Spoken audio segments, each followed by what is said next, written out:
Hi guys, welcome back again to my channel, Rex Casimiro. Guys, for today's video, I will share some tips on how the Lakers to win against the Nuggets. Guys, now is very trending in NBA playoffs. The two rival team, Lakers versus Nuggets.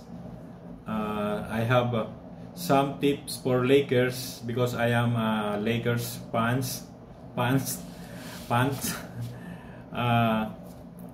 have shared some opinion how they win against Nuggets because when I watched the video of game 1, I have seen some errors that Lakers did.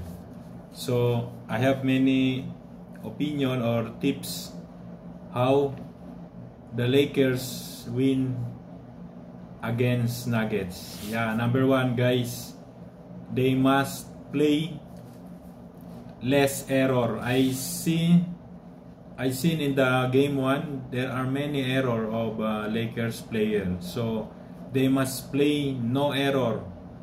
Possibly they must play no error because this is a playoff season, round 1 playoff season. So if you want to win, you must play with no error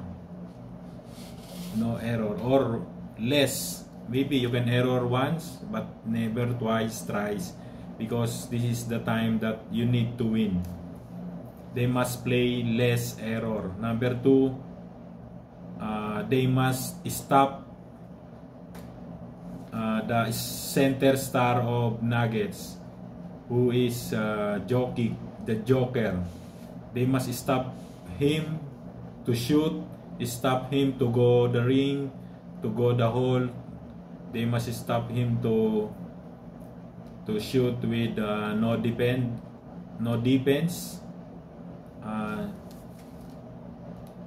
You must defense Joker so that if you want to win the Lakers team. Yeah, number 3, they must stop also the other player because I watched the game 1.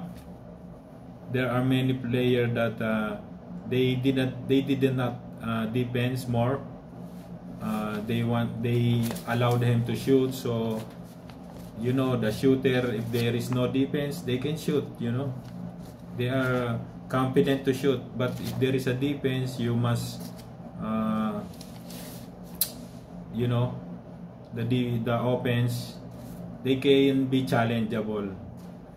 They must stop Pope, the player Pope, Murray, Gordon, and Porter. These are for me, this is the one contributing the score of Nuggets.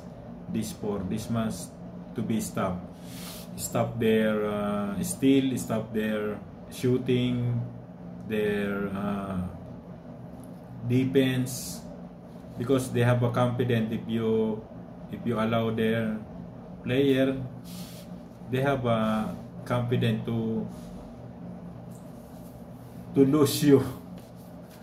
So this is the tips for I am sharing to the Lakers. Number 4, they must sacrifice to give a foul, especially in time of transition. I watched the game 1. You know, if the player of Nuggets in his space, you are allowing him to shoot, so you must sacrifice to give a hard foul, especially on their shooting ability. For me, you must foul it in their hand. Don't foul it in the body or anything. Only in hand, left and right. What the hand they use, you must stop. For example, they are shooting. Stop them. Stop or foul them, no problem. It is a part of the game to foul, to avoid them to shoot or to avoid them to score. You know, here is the when they are shooting, very hard, no problem, hard or don't too much hard. That's just to their focus, their timing, to trouble their the range or their accuracy. So you must do sacrifice foul. Number 5, they must avoid the Nuggets to increase their score. Yeah, I watched the game 1. It's okay. I saw Lakers, they are ahead of 3 points. Okay, that's good. But in the third quarter, the Nuggets ahead by 10 points. So don't allow the Nuggets to increase their points. If the Nuggets shoot, you must also shoot. You must also score or maintain the same score. The game of basketball, it is in the fourth quarter, the deciding quarter. You must win in the fourth quarter.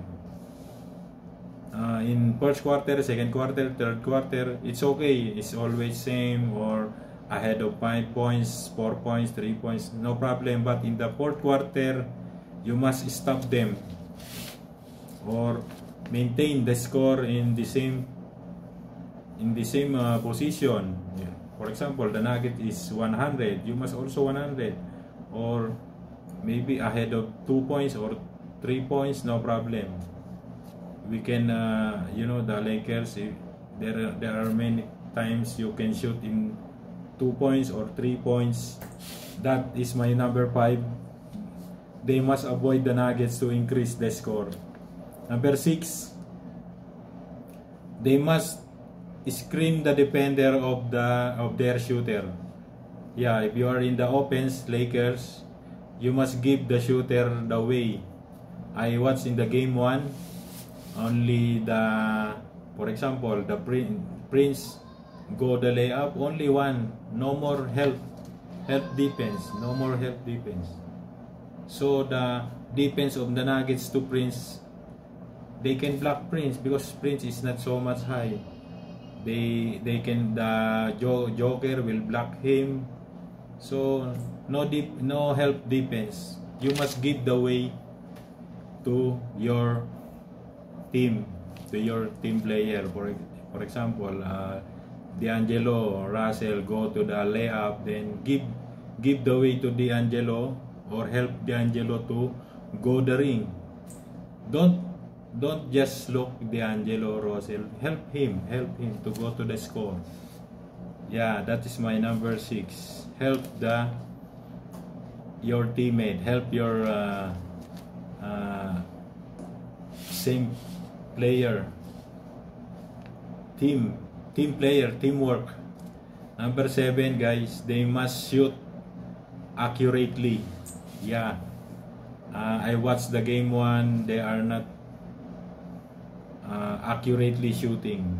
You must, when you shoot, you must think that it's accurate. Or if you hesitate to go to the long range, go to the short range, or go to the dunk.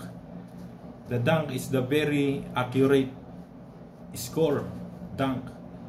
If there is no defender or help push the defender, the dunk is a very accurate score. Number 8, avoid too much passing. Yeah, when I watch the game 1, there are many passing that interrupt by the defender or the Nuggets. The Nuggets can read your pass. So this is an error also. This is an error, guys. Lakers.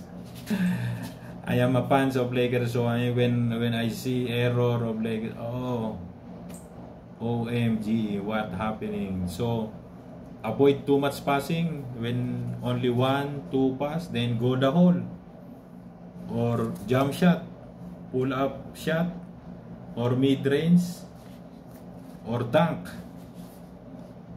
Then number 9,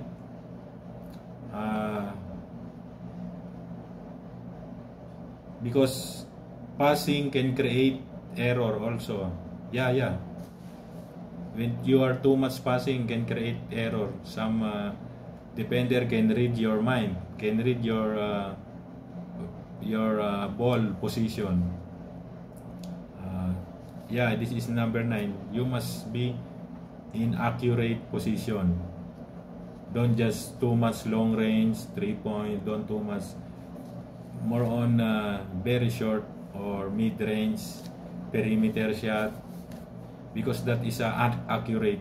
90% can shoot, because 3-point is just when you shoot 3-point, this is when you are in the same score, Nuggets 100, Lakers 100, go the 3 points. Or if you are in the no defense, you must throw the 3-point. Then this is my last, guys. Maintain man-to-man defense. Yeah, when I watch the game 1, there is no man-to-man defense. If you want 5-by-5, the point guard must defend the other guard, the defense guard, the offense guard. So man-to-man defense is very accurate to stop their shooting, their score. So that is only my opinion, guys. There are many tips how the Lakers win the Nuggets. So maybe next game, game 2, game 3, game 4, maybe until game 4, or maybe it goes to the same tied, goes to game 5 or game 6.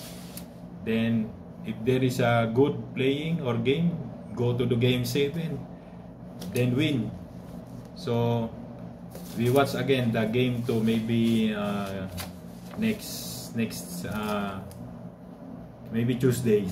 So this is my only opinion how the Lakers win the Nuggets. That's all, guys. Thank you for watching. Bye bye.